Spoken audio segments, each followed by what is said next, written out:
Did you know that in 2026, a single missing photo on your phone could legally strip you of thousands of dollars and cost you your entire property rights? Experts are calling this the Great Landlord Liquidation, a massive legal shift where standard leases are now completely illegal. The era of common-sense landlording is dead, replaced by a high-stakes minefield of forensic rules. From mandatory appliances to disaster clauses that halt your rent instantly, the power has shifted. If you miss one tiny deadline, the state has handed your tenants a playbook to leave you penniless. The first 2026 court rulings are in, and the results are devastating. We've analyzed the scientific research behind these 10 mandates to ensure you aren't the next victim. Stay tuned because what you don't know today will likely bankrupt you tomorrow.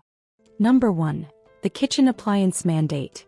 For decades, California was one of the few places where a landlord could legally rent out an empty shell, a unit without a fridge or a stove, and call it a home.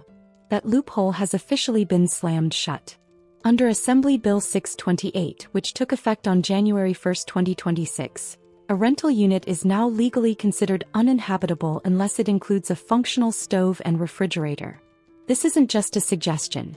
It is now a core requirement of the implied warranty of habitability, placing kitchen appliances on the same legal level as running water, electricity, and heat. If you fail to provide these, your tenant may have the legal right to withhold rent or use the repair and deduct remedy, potentially costing you thousands in lost income and legal fees. The logic behind this shift is rooted in economic research and public health. Studies have shown that when low-income families are forced to buy their own appliances, it creates a massive financial barrier to housing and leads to food insecurity because they cannot safely store or cook fresh food.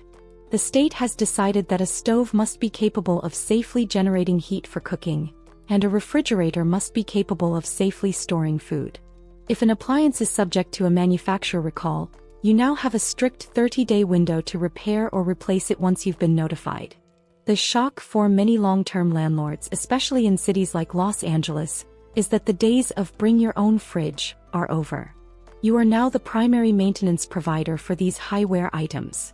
To protect yourself in this new era, you must immediately audit your portfolio. Ensure every new lease or renewal signed after January 1st explicitly includes these appliances. While there is a narrow exception where a tenant can voluntarily choose to bring their own refrigerator, the law requires very specific lease disclosures to make it valid. Even then, the tenant can change their mind with 30 days' notice, and you will be forced to provide one anyway. To avoid a habitability lawsuit, your best move is to standardize your units now with reliable mid-range appliances and keep a maintenance log of every inspection to prove they are in good working order. Number 2. The mandatory photo audit. If you think you can just eyeball a tenant's damage and deduct it from their security deposit in 2026, you are in for a very expensive wake-up call. Assembly Bill 2801 has officially turned the traditional security deposit return into a full-scale forensic audit. Under this law, the days of providing a simple handwritten list of repairs are over. Today, every single dollar you withhold from a security deposit must be backed by a triple layer of photographic evidence. If you fail to produce these specific photos, a judge in small claims court could not only force you to return the entire deposit but also hit you with bad faith penalties of up to twice the amount of the deposit. The law requires a 3-step documentation process that is now mandatory for every turnover. First, you must take pre-occupancy photos immediately before or at the start of a new tenancy to establish the baseline condition. Second, you must take post-vacancy photos after the tenant moves out but before you start any cleaning or repairs. Third, you must take post-completion photos showing the unit after the work is finished. These photos must be clear, date-stamped, and provided to the tenant within 21 days alongside your itemized statement. This level of transparency is designed to stop phantom repairs and ensure that landlords aren't charging for pre-existing damage or normal wear and tear. To stay compliant, you need to transition from landlord to documentarian. Before a tenant moves in, walk through every room and photograph every baseboard, window track, and appliance interior. When they move out, don't just take a photo of a hole in the wall. Take a wide-angle shot for context and a close-up shot with a ruler for scale. Research from the Department of Consumer Affairs suggests that security deposit disputes are the #1 cause of landlord-tenant litigation. By using high-resolution timestamps, you create an indisputable digital trail that makes you bulletproof in court. Remember, in 2026, a blurry photo is the same as having no photo at all. Number 3. The natural disaster rent-halt. In a state where wildfires and floods are no longer if, but when, Senate Bill 610 has introduced a radical shift in how rent is collected during a crisis. As of 2026, if a government authority issues a mandatory evacuation order, your right to collect rent is automatically suspended. This is no longer a matter of landlord-tenant negotiation or goodwill. The law effectively discharges the tenant's obligation to pay for any period they are legally barred from the property. If your tenant has already prepaid rent for the month when a disaster strikes, you are now legally required to prorate and refund those funds for every single day the evacuation remains in effect. The shock for property owners goes beyond just a temporary loss of income. SB 610 establishes a new legal presumption. A rental unit is deemed uninhabitable if disaster-related hazards like toxic ash, smoke residue, or debris remain on the premises. Under the old rules, some landlords expected tenants to clean up minor ash or odors themselves. That ends now. You, as the landlord, have a mandatory duty to remediate these hazards using professional cleaning protocols. Rent cannot resume until a local health agency or public official determines that the property is safe and the debris has been cleared. In short, until the state says the air is breathable and the site is safe, your income stream stays at zero. To protect your business in this volatile environment, adequate insurance is no longer optional. It's a survival requirement. You should immediately review your policy to ensure you have loss of rent coverage that triggers during mandatory evacuations, as you can no longer rely on the tenant's payment during these windows. Additionally, keep a digital file of certified remediation vendors who can respond quickly after a disaster. The faster you get a certificate of occupancy or a health clearance, the faster you can legally resume rent collection. Remember, under this law, the tenant also retains a protected right to return at their original rent rate, ensuring you can't use a disaster as a backdoor for an illegal rent hike. Number 4. The death of the service fee. In the past, many California landlords and property managers relied on administrative fees to recoup the costs of dealing with difficult tenants. If a tenant was late, you might charge a $50 fee to have a manager drive over and post a 3-day notice. If they insisted on paying with a paper check, you might charge a $25 processing fee to handle the extra bank runs and manual entry. As of 2026, these practices are officially dead.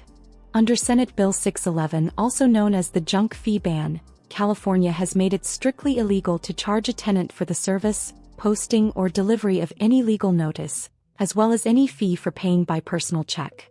The legislative intent here is transparency. Lawmakers argued that these fees were often used as hidden profit centers that disproportionately burdened low-income renters. Under the new rules, the cost of delivering a notice to pay or quit or a notice of violation is now considered a standard cost of doing business. You cannot pass that specific labor cost onto the tenant as a separate line item. Furthermore, while you are still allowed to charge a convenience fee for credit card payments, because those involve third-party processing costs, you are strictly prohibited from penalizing a tenant who chooses to use a paper check.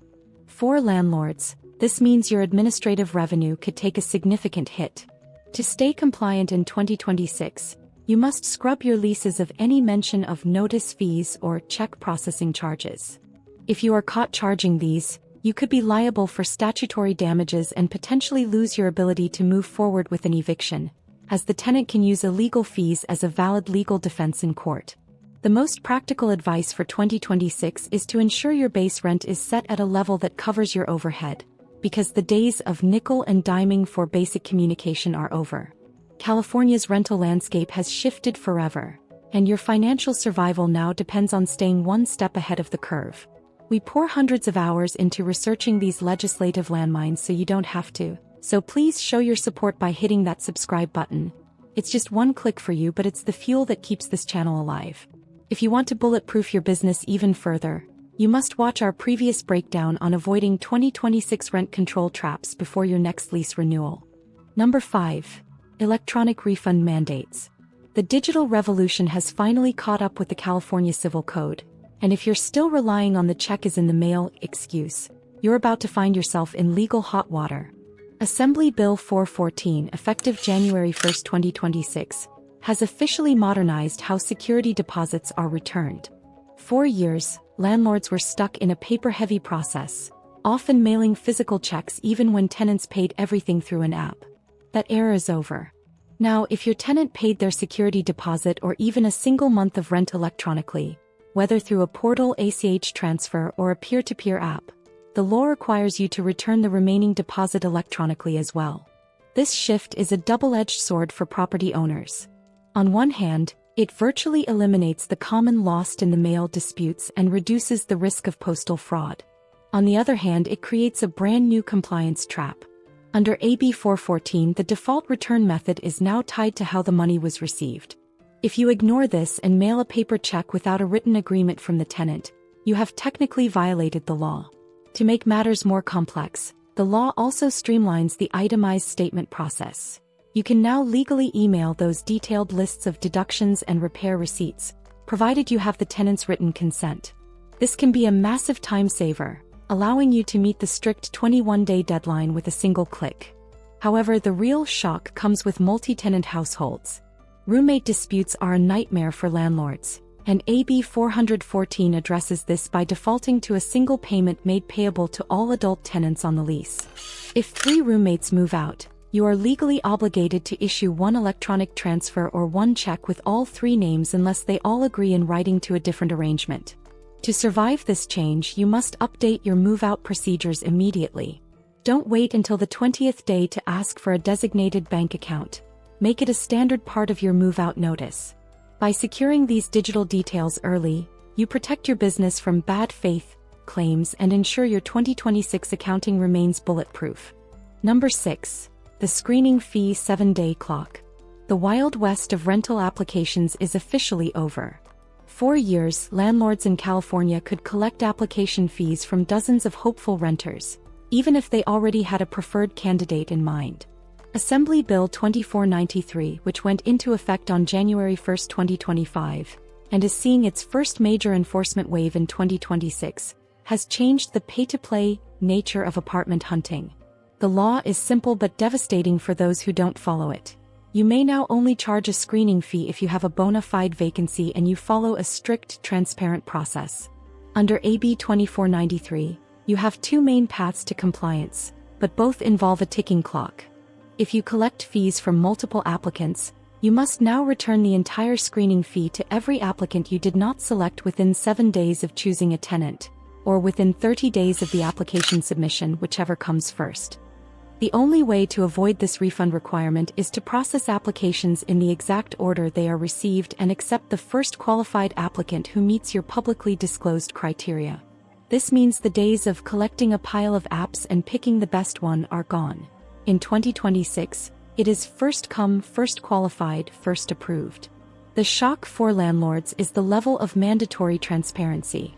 You are now required to provide a copy of the credit report to the applicant within 7 days of receiving it, regardless of whether they ask for it.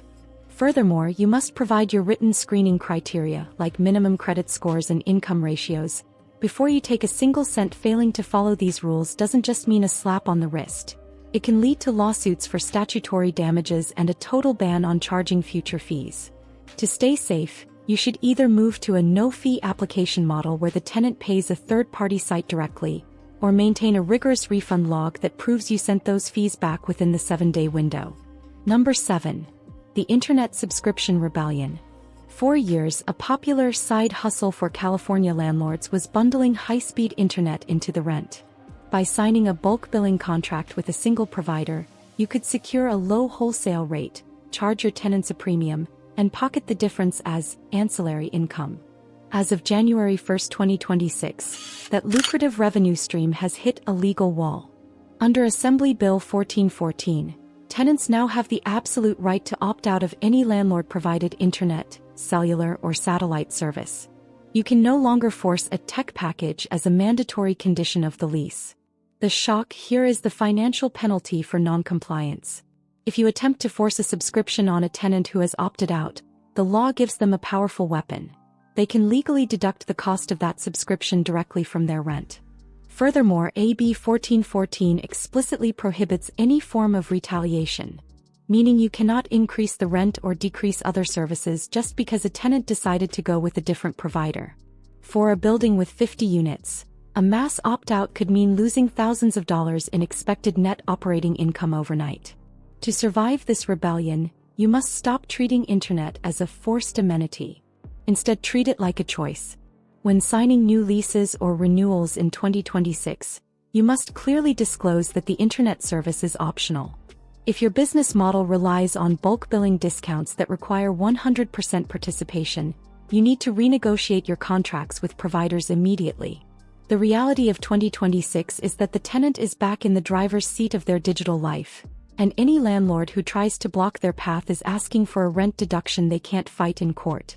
Number 8. The 10-day eviction response. Speed has always been the landlord's only real advantage in the California court system. For decades, the unlawful detainer process was designed to be summary, meaning it moved faster than a standard lawsuit because every day a non-paying tenant stayed in a unit was a day of permanent financial loss for the owner. But as of January 1, 2025, and now fully in effect for all 2026 proceedings, that speed has been cut in half. Under Assembly Bill 2347, the time a tenant has to respond to an eviction summons has officially doubled from 5 days to 10 court days. While an extra 5 days might not sound like much in the world of California litigation, it is a game changer. These are court days, meaning you don't count weekends or judicial holidays. In practice, a tenant who is served on a Monday now has 2 full weeks to find a lawyer, file a demurrer, or simply sit in the property while the rent clock continues to tick. Scientific research on housing displacement suggests that longer response times reduce default judgment,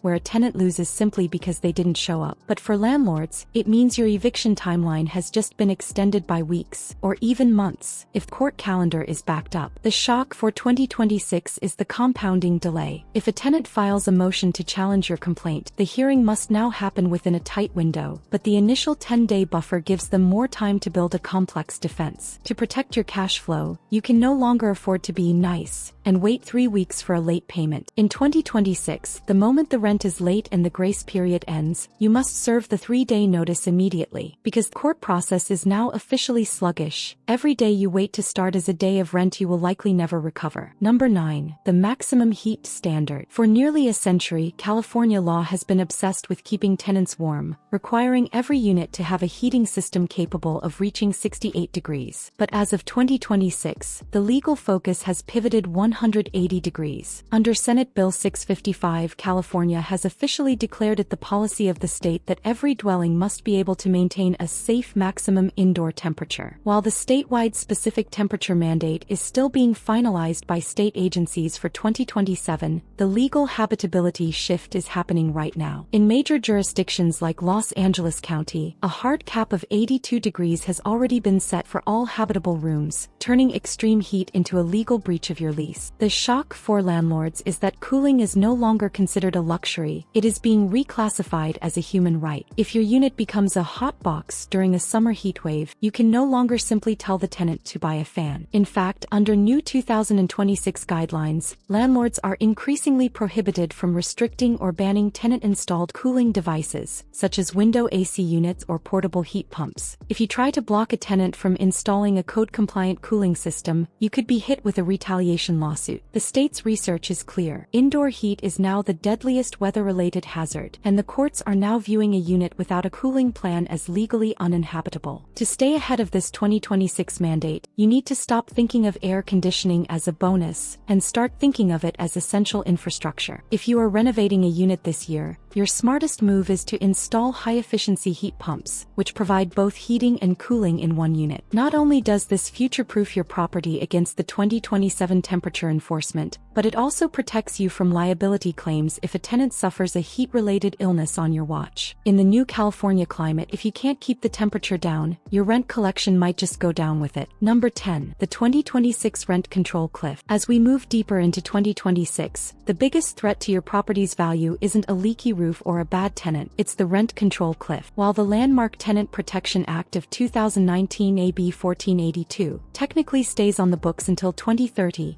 2026 is the year we are seeing a massive explosion of hyperlocal ordinances that are far more restrictive than state law. Cities like Santa Monica and Pomona have officially enacted new mandates for 2026 that require mandatory rental registration and lower rent caps that bypass the state's standard 5% plus inflation formula. The shock for 2026 is that the exemptions you've relied on for years are disappearing. For a long time, single-family homes and condos owned by individuals were the safe haven of the rental market. However, under new 2026 interpretations, if you have an accessory dwelling unit (ADU) on the same lot, your entire property may now be subject to statewide rent control, even if you are an individual owner. Furthermore, the 2025 to 2026 CPI figures have come in significantly lower than previous years. In regions like San Francisco, the allowable increase is just 6.3%. If you accidentally raise the rent by even 0.5% too much, you could be forced to roll back the rent and pay triple damages to the tenant. To survive this cliff, you must stop assuming your property is exempt. In 2026, the burden of proof is on you to prove why you aren't subject to local rent caps. You must include specific, legally mandated language in every lease renewal stating exactly why the property is exempt from AB 1482. If that paragraph is missing, the state assumes you are covered and your right to raise rent to market rates is gone. As we look toward 2027, the legislative pressure to expand rent control to single-family homes and newer buildings is only growing, making 2026 your last window to stabilize your portfolio's income. As we've seen, 2026 is not just another year of minor regulatory tweaks. It is a fundamental reconstruction of the California rental industry. The transition from informal management to a highly professionalized forensic business model is now complete. Whether you are navigating the new mandatory appliance requirements, mastering the 3-layer photo audit, or bracing for the 10-day eviction delay, one truth remains. In this new era, documentation is your only defense. The days of relying on a handshake or a generic lease template are gone. If you aren't adapting to these digital-first pro-tenant mandates, you aren't just risking a bad month, you are risking your entire real estate portfolio. The legislative shift we've discussed reflects a broader scientific and economic movement toward housing as a human right rather than a mere commodity. While this adds a layer of complexity to your daily operations, it also creates an opportunity for the educated landlord to stand out. By implementing preventative maintenance logs, standardized electronic refund protocols, and transparent screening criteria, you protect yourself from the predatory lawsuits that will inevitably target those who didn't know the rules changed. Remember, the most successful investors in 2026 won't be the ones with the most units, but the ones with the most meticulous records. Don't let your investment become a cautionary tale. If this breakdown helped you spot a potential landmine in your business, please like this video and subscribe to join our community of proactive property owners. Comment below, which of these 10 laws do you think will be the hardest for you to implement this year? For more survival tips, check out our next deep dive on avoiding 2026 rent control traps.